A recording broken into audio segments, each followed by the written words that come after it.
Lepo pozdravljeni v oddaji 7. Tokratna oddaja je nekoliko bolj športno obarvana. Bili smo kar na dveh podelitvah za najboljše športnike v tem letu. Kljub temu pa smo v oddajo vključili tudi nekatere ostale koristne informacije. Začenjamo s prispevkom o univerzalnem temeljnem dohodku. Ostanite z nami. Kratica UTD pomeni univerzalni temeljni dohodek, ki naj bi ga prejemal vsak prebivalec.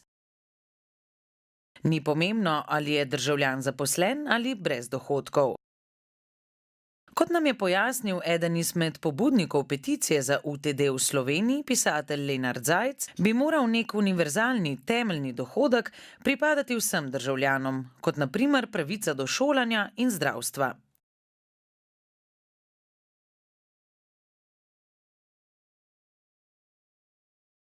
Ena od teh študij, in sicer po kateri bi vsakemu pripadal UTD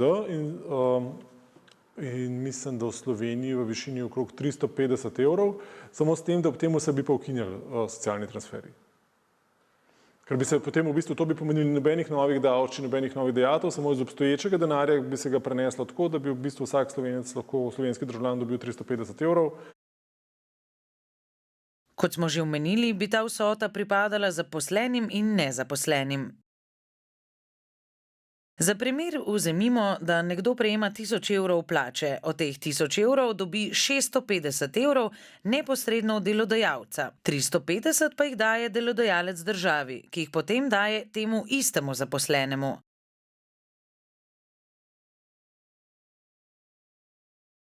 Zakaj ta krog? V bistvu gre za to, da če nek delodajalec zaposlenemu ne plačuje to, kar je bilo dogovorjenega, kar se pogosto dogaja, država lažje izterja ta denar in ga izplača zaposlenemu kot pa zaposlen sam. Se pravi, tudi če nek delodajalec je tukaj tik pred bankrotom, oziroma pred stečajem, še zmeraj on nakazuje ta denar državi in delavec dobiva vsaj ta del dohodka zajamčenega, ne glede na to, da je delodajalec to brez denarja. Tako bi imeli zaposleni na podlagi UTD-ja zajamčena vsaj minimalna sredstva, sploh v primerih, ko delodajalec mesečnih prejemkov zaposlenim ne plačuje redno. Poleg tega pa bi bilo z uvedbo UTD-ja poskrbljeno tudi za vse, ki delo izgubijo, kot presežni delavci ali tehnološki višek. V tem primeru gre pogosto za ljudi, ki težko najdejo novo zaposlitev. V vsakem primeru pa minimalnih sredstev za preživetje ne bi izgubili, saj bi vsem brezposelnim UTD plačevala država. Mislim, da bo tudi UTD čez dalje bolj nujna zadeva, ker zaradi tehnološkega napredka, zaradi mehanizacije se čez dalje več delovnih mest ukinja. Se pravi, ogromno poklicev izginja iz leta v leto. In za vse te ljudi bo treba nekako poskrbeti. Plačevanje UTD-ja v Evropi se še ni uveljavilo, se pa uspešno že izvaja v nekaterih drugih državah po svetu. Izkazalo se je, da so prejemniki začeli živeti bolj zadovoljno in bolj uspešno kot prej, saj imajo eno skrb manj. Posledično je v porastu celo podjetništvo in samozaposlovanje. Mnogi začenjajo svoj posel. Uspeh pa je očiten tudi v družbi nasploh. Tudi ne nazadnje kmetje v bistvu, ko imajo včasih, ne vem, je slaba letina ali kakorkoli, če imajo ta zajamčen dohodek, še vedno vejo, da bo lahko preživeli do takrat, ko jim bo, se pravi, nekaj drugega obrodilo ali kakorkoli. Nasprotniki zajamčenega dohodka trdijo, da ideja ni izvedljiva. Zagovorniki se s tem seveda ne strinjajo. Čeprav, ko človek zares razmisli, vidiš, da v bistvu sploh ni nič tako zelo nemogočega, potem, ko vidiš, da so te kalkulacije za Slovenijo narejene, vidiš, da bi UTD lahko deloval v Sloveniji že s tem, kar imamo, ne da bi v bistvu tukaj morali za to neke nove denarje pridobivati, ampak bi s tem rezervami, ki jih imamo, če bi se drugače prerazporedili, lahko to že pokrili. Mreža za neposredno demokracijo se je pridružila Evropski državljanski pobudi o univerzalnem temeljnem dohodku. Do januarja 2014 morajo državljani članic Evropske unije zbrati 1 milijon podpisov, da bo zahteva preučena pred Evropskim parlamentom. V Sloveniji je že v mesecu juliju pobudo podprlo 6.000 ljudi. Tudi v Švici so pred dobrim mesecem zbrali zadostno število podpisov za razpis referenduma o UTD.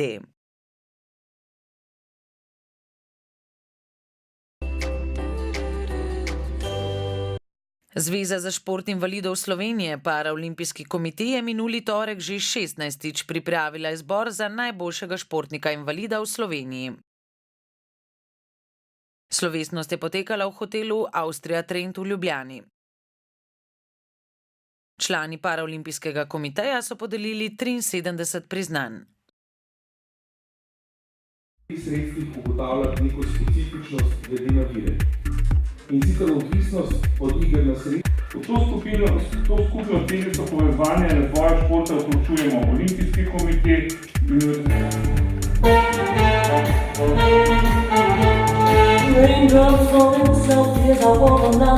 Pomembno je, da je v okviru tega posebej zaščitimo najšibkejše. Priznanje za najboljšo športnico leta je prejela Jana Firer. Firerjeva je na letošnjem svetovnem prvenstvu v showdownu osvojila drugo mesto v posamični konkurenci. Najboljši športnik leta je postal plavalec Darko Đurić, ki je na svetovnem prvenstvu v Montrealu v Kanadi osvojil 2 naslova svetovnega prvaka v disciplini 100 metrov prosto in 50 metrov delfin.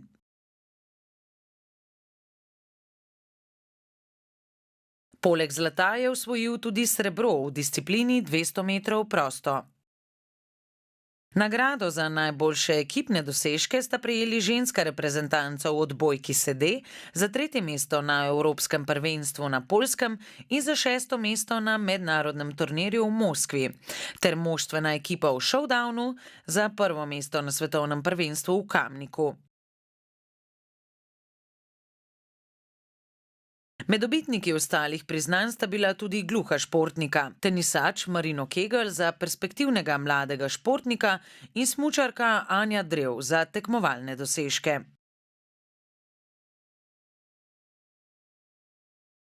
Kegel je v konkurenci 43 igralcev osvojil 9. mesto na olimpijskih igrah. Take cilje, potem ni meja več želje. Kakšna odgovornost tudi do družbe? V Marinovem imenu bi se rad zahvalil Zvezi za šport invalidov, Paraolimpijskemu komiteju za predano priznanje.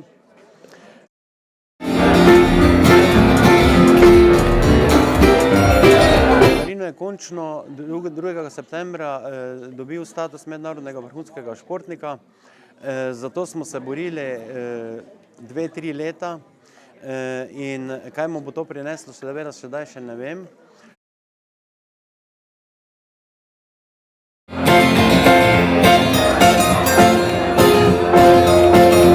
Njegov cilj je vsekakor biti najboljši gluhi teniški igralec na svetu. Naslednje leto imamo mladinsko evropsko prvenstvo v Hamburgu, ker pri gluhih je mladinska kategorija do 20. leta.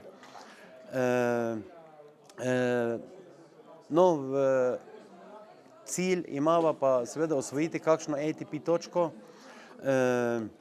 ker Marino sedaj več ne tekmuje v kategoriji do 18 let, ampak samo v članskih konkurencah in zato so pred nama futuresi, tako imenovane prve stopničke za svetovno teniško lestvico.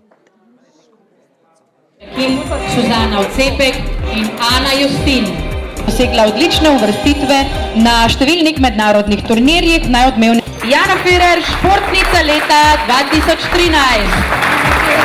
V letu 2013 je Darko Đurić na svetovnem prvenstvu v Kanadi. Jaz sem zelo vesel tega priznanja za športnika leta. Glede na to, da sem bil 2-krat svetovni prvak in še enkrat podprvak, sem potihe malo pričakoval, ampak vseeno sem pozitivno presenečen. To je priznanje za nazaj in dodatna motivacija za naprej, tako da bom naprej treniral in upam, da v prihodnosti še dosegel kakšno lepo lep uspeh. Glede na to, da sem letos že dokazal, da sem lahko najboljši na svetu, si želim tudi v prihodnosti to dokazovati, predvsem pa na paraolimpijskih igrah v Rio de Janeiro leta 2006, kjer upam in želim, da bi prišel tudi do medalje. 42, naslov pa si je priboril v zadnjem zaveslju. Že treniram, naslednji manjši cilj je oziroma večji cilj je Evropsko prvenstvo v dolgih bazenih, ki bo drugo leto avgusta. Na to leta 2015 čaka svetovno prvenstvo v dolgih bazenih, kjer bom že branil medalje iz letošnjega tekmovanja, kar bo seveda veliko težje, kot je bilo dobiti. Tako da upam, da mi bo uspelo, kasneje pa potem pridejo že paraolimpijske igre.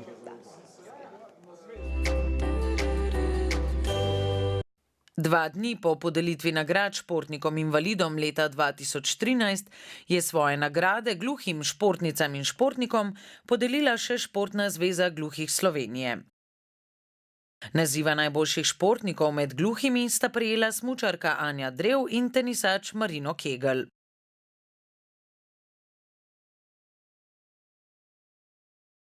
Anja je med mladinkami do 20 let na svetovnem prvenstvu gluhih v alpskem smučanju v nemškem Nesselwangu osvojila drugo mesto. Med članicami je bila v smuku četrta, v superveleslalomu med mladinkami pa je osvojila bronasto medaljo. V članski konkurenci je bila na 6. mestu, uspešno pa je nastopila tudi na alpskem pokalu gluhih. Mladi teniški up gluhih Marino Kegel je na olimpijskih igrah gluhih v bolgarskem glavnem mestu Sofiji osvojil 9. mesto. Vrhunske rezultate je dosegel tudi na mednarodnih turnirjih gluhih. Nagrado za najboljšo ekipo je Športna zveza podelila košarkaški reprezentanci gluhih Slovenije za 7. mesto na olimpijskih igrah gluhih v Bolgariji.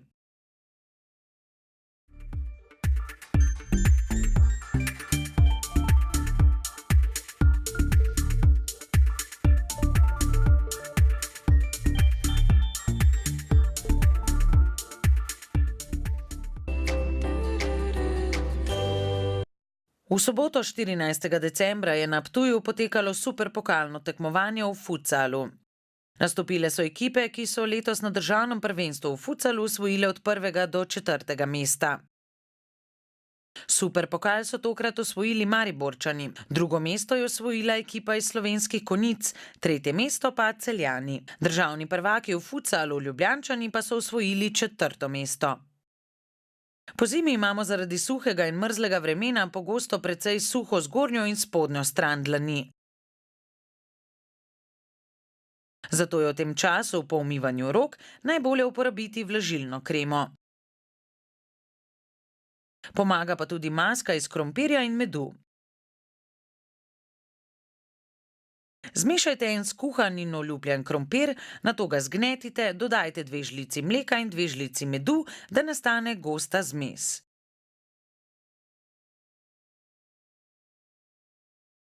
Zmes nato utrite na zgornjo in spodnjo stran dlani in pustite delovati 15 minut. Izperite s toplo vodo in nežnim milom. Z oddajo smo prišli do konca. Če vas kaj zanima ali pa imate morda kakšno vprašanje, nam pišite na elektronski naslov spletna.zveza-gns.si. Mi pa bomo poskušali najti odgovor, ki vam ga bomo predstavili v oddaji. Lepo se imejte in nasvidenje.